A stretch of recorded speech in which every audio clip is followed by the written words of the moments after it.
Tu connais ces sensations bizarres d'avoir un don, une idée, un rêve, mais de ne rien en faire. Tu te dis, je le ferai plus tard, quand je serai prête, et pendant ce temps, tu regardes les autres avancer. Alors cette histoire que je vais te raconter, c'est peut-être un miroir, et elle parle de trois personnes et d'une opportunité. Alors imagine, on te donne une somme d'argent, mais pas énorme, mais suffisamment pour tenter quelque chose. Alors qu'est-ce que tu fais? Tu investis, tu testes une idée ou tu le caches juste au cas où.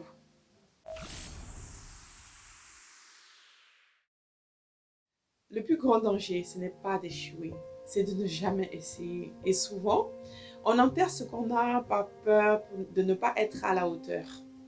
Ce que tu vas entendre, c'est l'histoire de trois personnes, trois choix, trois destinées et peut-être la tienne aussi.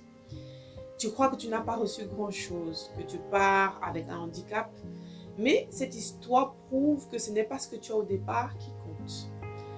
Voici une histoire qui va transformer ta relation avec l'argent. Bienvenue sur cette chaîne où on parle d'entrepreneuriat, de création de richesses, gestion de budget, de mindset et également des témoignages. Aujourd'hui, j'aimerais vous partager une histoire qui a changé ma manière de voir l'argent et même mes petits projets. C'est une histoire qui date de plusieurs décennies, mais qui est encore ultra actuelle. Je ne vais pas te parler de grandes finances, ni d'investissement en bourse, non. Je vais te parler de ce que tu peux faire avec ce que tu as, même si c'est peu. Parce que c'est l'action qui fait toute la différence. Voici un entrepreneur expérimenté donc, qui s'apprêtait à partir à l'étranger pendant plusieurs mois.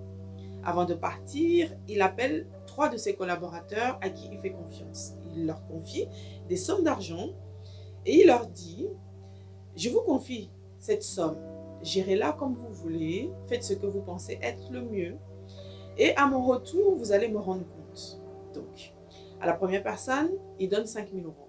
À la deuxième personne, 2 000 et à la troisième personne, il donne 1 000 euros. Et ça, c'était à chacun selon sa capacité. Et il est parti.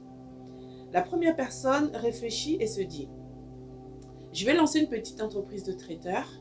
Et elle commence avec des fêtes de quartier, des plats faits maison. Et elle travaille dur pour doubler la somme qui lui était confiée. La deuxième personne, elle achète du matériel et pour faire des petits travaux chez les gens. Elle publie des annonces dans le quartier, elle se sert des réseaux sociaux. Et puis, elle double ce qu'elle a reçu également. Or, la troisième personne se dit, si je perds cet argent, et si ça ne marche pas, alors qu'est-ce qu'elle fait? Elle a tout gardé cet argent dans une enveloppe chez elle. Quand l'entrepreneur revient, qu'est-ce qu'il fait? Donc, il appelle ses trois collaborateurs et leur demande qu'est-ce qui s'est passé. Venez rendre compte comme je vous l'avais prévenu au départ.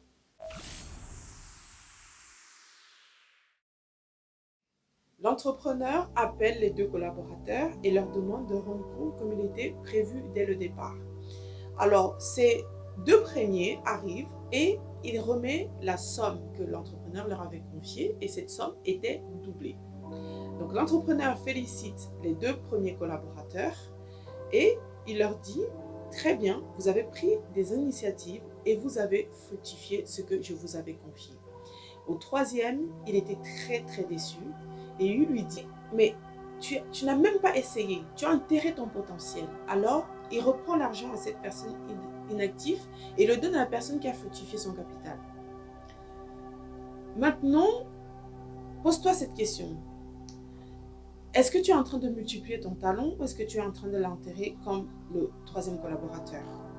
Ce que tu viens d'entendre, ce n'est pas une histoire, c'est la parabole des talents que Jésus enseigne à ses disciples dans la parabole des talents, au verset 25 jusqu'au verset 30. Mais voici ce qu'il dit exactement au verset 28 et qui est très précieux dans cette histoire que je vous raconte. Il dit, ôtez-lui donc le talent et donnez-le à celui qui a les 5 talents, car On donnera à celui qui a, et celui qui a sera dans l'abondance, et celui qui n'a pas, on notera même ce qu'il a. Et ce serviteur inutile, jetez-le dans le ténèbre du dehors, où il y aura des pleurs et des grincements de dents.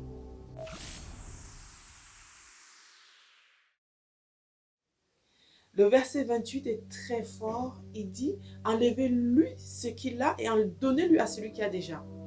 Ce n'est pas une punition comme on pourrait le penser, mais c'est les réalités de la vie.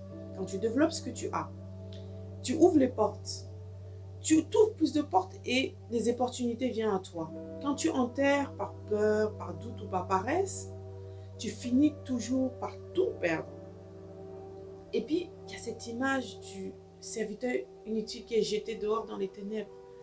Ça peut sembler dur, mais souvent, ce qu'on vit intérieurement, quand on regrette, quand on a des regrets, d'avoir laissé nos idées mourir, d'avoir enterré nos potentiels, un sentiment destructeur. Tu n'as pas reçu peut-être 5 talents ou 2 talents, tu n'en as qu'un seul. Mais ce que tu as choisi de faire de ce talent peut tout changer. C'est une leçon de responsabilité personnelle. Ce que tu as, tu peux le faire grandir. L'isolement, la frustration mènent à l'échec. Voici quelque chose de palpable pour la plupart d'entre vous qui sont en entrepreneuriat.